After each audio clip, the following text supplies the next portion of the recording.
બોલો સદારામ બાપોને આજે 42 ઠાકોર સમાજ આપણી વચ્ચે સમાજનું બંધારણ લઈને આવેલ છે ત્યારે સમાજના પ્રમુખ શ્રી ચેહુભાઈ, પૂર્વ પ્રમુખ શ્રી માનસિંહજી, જિલ્લા સદસ્ય શ્રી બળવંતજી, વડીલ સઠાજી, આપણા રમેશભાઈ, અહીંયા જે આગળ બેઠા મુરબ્બીઓ, ગામમાંથી પધારેલા ગ્રામજનો, આગેવાનો, માતાઓ અને બહેનો, આજે જ્યારે આપણે સમાજના બંધારણની વાત કરીએ છીએ ત્યારે સમાજ જ્યારે એક થતો હોય તો આપણે બધાએ સાથ અને સહકાર આપી સમાજના જે રીત રિવાજો છે, જે સમાજ આપણો કરે છે એમાં આપણે સાથ સહકાર આપી અને એક જ હાથે ચાલીએ એ માટે અમે તમારી પાસે એક સમાજરૂપી બંધારણ લઈને આવેલા છીએ ત્યારે જે બંધારણ આપણા ધારાસભ્યો, સંસદ સભ્યો, તમામ આગેવાનો અને 3 જિલ્લા 27 તાલુકા 450 ગામ બધાએ ભેગા થઈને બનાવેલું છે. માટે આપણે જે તમામ બંધારણ ભેગા થઈને બનાવેલું છે એમાં આપણે એકલા નથી. તમામે આ બંધારણનું પાલન કરવાનું છે. આ બંધારણનું પાલન આપણે એ માટે કરવાનું છે કે જે આપણા સમાજના વડીલોએ બંધારણ બનાવ્યું છે, સમાજને એક રાહ ચીંધ્યો છે કે આ રાહ ઉપર તમે ચાલશો ને તો ભવિષ્યમાં શિક્ષણ થકી, સમાજના બંધારણ થકી આ જે સમાજ છે ને એ બીજા સમાજની હરોળમાં જશે. હવે વધુ નહીં કહેતા શિક્ષણની વાત પણ આવી ગઈ, વ્યસનોની વાત પણ આવી ગઈ, પણ જે બંધારણની પુસ્તિકા છે એમાં આપણે ચર્ચા કરીશું. કદાચ કોઈને પ્રશ્ન હોય તો બંધારણની પુસ્તિકાના નિયમોમાં વાંચું છું અને તમામ નિયમો પૂરા થયા પછી કોઈ પ્રશ્ન પૂછી શકે છે. હવે સગાઈનો પ્રસંગ છે. સગાઈ કરવા માટે 5 થી 21 વ્યક્તિઓ જવું, સાથે એક જોડી કપડાં, શ્રીફળ, સાકર, કુંડી અને 100 ગ્રામની ચાદરી લઈ જવી. એટલે કે આપણે સગાઈ કરવા જઈએ એમાં 11 માણસ લખેલા છે, પણ 21 માણસે જવાનું છે. 5 થી 21 માણસે જવાનું છે. સાકર, કુંડી, શ્રીફળ આપણે લઈ જશે, 100 ગ્રામની ચોતરી, બીજી કોઈ વસ્તુ લઈ જવાની રહેશે નહીં. કટલરી પ્રથા બંધ કરે છે. કટલરીમાં જે બહેનો મૂકતી હતી ને એ હવે કંઈ મૂકવાનું રહેશે નહીં.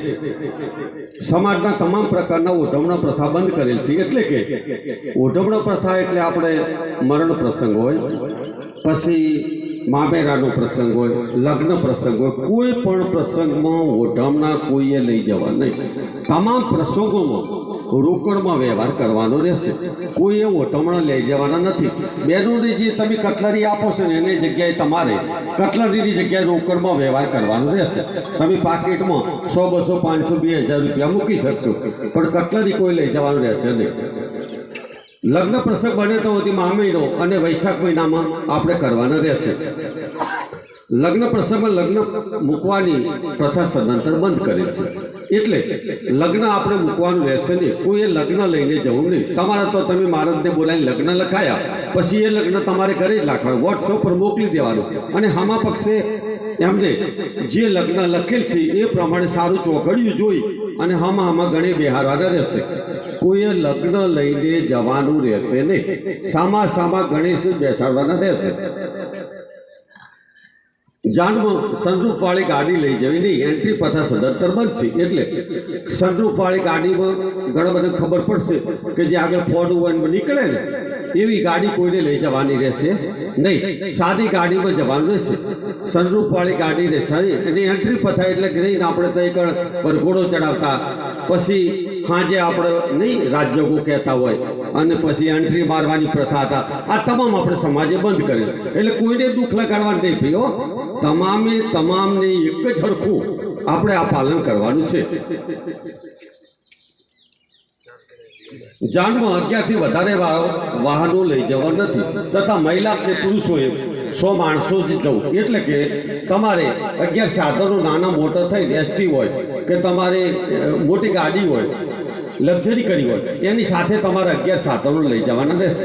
મૂર્તિયાઓ પણ સારી ગાડી હોય એમાં બેસવાનું રહેશે. સાદી ગાડી એટલે સારી ગાડી, આમ નાની ગાડી મૂર્તિએ બેસવાનું રહેશે. અને એની સાથે 11 ગાડીઓ. સાથે સાથે આપણે બાઇકોની પ્રથા બંધ કરીએ છીએ. કોઈએ બાઇક લઈ જવું નહીં. તમારે 2, 3, 4 બાઇક લઈ જશો, વધારે કોઈએ બાઇકની લાઈન કરવી નહીં. તમે જોન લઈ જતા હોય 50 તો તમારે બાઇકો હોય છે અને એમાં એક્સિડન્ટ થવાની ભય રહે છે. એટલે કોઈએ બાઇક લઈ જવાના રહેશે નહીં. તમારે વિડીયોગ્રાફી કરવા, ફોટોગ્રાફી કરવાની છૂટી છે. એના માટે 2, 3 બાઇકો તમે લઈ જઈ શકો. જાનમાં વરઘોડો કે ડીજે લઈ જવું નહીં. જાનમાં 2, 4 તમારે 2, 3 ઢોર કે શરણાઈ પીપોડીવાળા લઈ જવાના રહેશે. ડીજે પ્રથા સદંતર બંધ કરેલ છે. એટલે તમારે ડીજે પ્રથા લગ્નમાં, કોઈ જગ્યાએ મામેરું હોય, લગ્ન હોય, કોઈ પણ પ્રસંગમાં કે રાતે તમારે કરવાનું હોય, રાજ્યગો એન્ટ્રી કરવાની હોય, એમાં કોઈ જગ્યાએ ડીજે વાપરવાનું રહેશે નહીં. ડીજે સમાજે સદંતર બંધ કરે છે. સિવાય તમારા ઘરે ભજન હોય કે માતાજીનો કોઈ ઉત્સવ હોય, એમાં તમે ડીજે રાખી શકશો. લગ્ન પ્રસંગમાં દારૂ, અફીણ, ગોલ્ડ જેવા કેફી પદાર્થોનો ઉપયોગ કરવો રહેશે નહીં. જે આપણે લગ્ન હોય ને ઘરે અફીણ ને બધા ગાળે ગઈઢિયા પીતા હતા, પણ હવે કોઈ પીવાનું રહેશે નહીં. મૂર્તિયા લગ્નમાં દાઢી રાખવાની રહેશે નહીં. દાઢીની વચ્ચે પ્રથા આવી હતી એટલે કોઈ મૂર્તિયાએ હવે દાઢી કઢાઈને જ જવાનો. ભાઈ કોઈ દાઢી રાખતા નહીં. બરોબર છે ને? જે પરણવાનું બાકી હોય ને એવું થશે કે માવું પણ સમાજે કર્યું ભાઈ. એટલે હવે દાઢીની વાત આવી એટલે તમને કહી દઉં કે હમણાં થોડા દિવસ થયા તો મારા ફોન આવ્યો જસવંતપુરાથી કે રમેશજી તમારા ગામનું ઓણું આવ્યું છે અને મૂર્તિઓ તો દાઢી રાખીને આવ્યો છે, હવે શું કરવાનું? કે આપણે ગામ લોકોને કીધેલું છે કે એ 500 રૂપિયાથી માંડીને 2500 સુધી દંડ કરવાની જોગવાઈ એ કુટુંબને આપણે સત્તા આપેલી છે. અને કહી દીધું કે તમે આનો દંડ કરો, દંડ કરીને એનો વિડીયો બનાવો અને વિડીયો બનાવીને આપણું 42 ગોલ્ડનું ગ્રુપ છે એમાં મૂકી દો. એટલે લગભગ છોકરાઓએ બધાએ જોયો હશે. જે ગ્રુપમાં દાઢીવાળો ભાઈ હતો એ અમારા ગામનો હતો અને એને દંડ કરેલો હતો એ જસવંતપુરા ગામેથી કરવામાં આવેલો હતો. એટલે દાઢી નહીં રાખવાની. પહેલાંના ગઈઢિયાને પૂછો, દાઢી કરાવીને જતા હતા. આ બધા બેઠેલા ને પૂછો, દાઢી કરાવી ના હોય તો શું કે મૂર્તિઓ ગઈઢો છે. આ બેરોની ખબર હોય તારે કે એને દાઢી એ જુઓ તો દાઢી હોય તો મૂર્તિઓ ગઈઢો લાગતો યાર. એટલે દાઢી કરાવીને જ જવાનું હો, દાઢી વગર ભાઈ. હવે લગ્ન પ્રસંગમાં પડલામાં મોટી મંગલસૂત્ર, પગની જાજરી અને સાદી બગડી લઈ જવાની રહેશે. એટલે 1 તોલો સોનું અને 500 ગ્રામ ચાંદી. 1 તોલો સોનું, 500 ગ્રામ ચાંદી. હાલ સોનાના ભાવ 1.5 લાખ, ચાંદીના ભાવ 3 લાખ. તમે 1 તોલો સોનું લેશો 1.5 લાખ એ થાય, અને 500 ગ્રામ ચોદી લો તો 1.5 લાખ એ થાય, 3 લાખ એ થાય. અને સોની વેપારીઓએ શું કર્યું છે? 12% ઘડાઈ લેશે. 100 એ 12 રૂપિયા એટલે 1,12,000 રૂપિયા થયા. 3 લાખનું તમે કરો એટલે 37-40,000 રૂપિયા એ ઘડી લઈ લેવાના. એટલે 3.5 લાખમાં તમારું આટલું બંધારણ છે ને તો 3.5 લાખમાં પડશે. એટલે મહેરબાની કરો, જે સમાજે કરેલું છે એ પ્રમાણે 1 તોલું હોનું ઓછું લઈ જશો તો ચાલશે. કારણ કે સમાજે તો એટલું કર્યું કે ભાઈ બુટ્ટી અને પગની ચાદરી લઈ જવાની, અને બગડી તો કચકડાની જ લઈ જવાની. હો, ઘેર લાઈન હોનાની પહેરાવજો, પછી વાંધો નહીં. બાકી સમાજના બંધારણ સિવાય કોઈ ચાલવાનું રહેશે નહીં. 1 તોલો સોનું, 500 ગ્રામ ચાંદી, એથી વધારે કોઈ આપવાનું રહેશે નહીં. આ આપણું સમાજનું બંધારણ છે. પછી પલ્લામાં પૂંખવાવાળી ના પૂંખતી હોય સમાજ દેખેજો, એને પૂંખવું જ પડશે. આ પ્રમાણે જ પૂંખવું પડશે એમ. બરાબર?